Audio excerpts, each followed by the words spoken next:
BBC News with Stuart McIntosh. The Supreme Court in Brazil has found a top aide of the former Brazilian President Luiz Inácio Lula da Silva guilty of corruption. José Dassou is accused of setting up a scheme that used public funds to buy support from opposition parties in Parliament. He denies the allegations. The Mexican President, Felipe Calderón, has praised the Navy for killing Heriberto Lazcano, the leader of one of Mexico's most brutal drugs gangs, the Zetas cartel. Lazcano was killed by Marines in a gun battle on Tuesday. British police say that they've arrested two people at London's Heathrow Airport as part of an investigation into travel to Syria in support of alleged terrorist activity.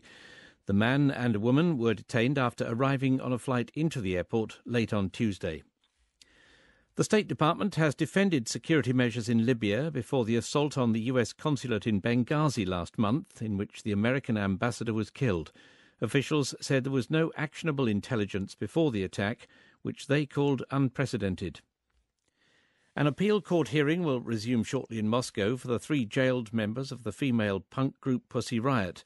The women were imprisoned for 2 years for hooliganism after performing songs disparaging of President Putin in the city's main cathedral. The Israeli Prime Minister Benjamin Netanyahu has announced an early general election after failing to agree a budget with his coalition partners. Mr. Netanyahu said the vote was in the national interest.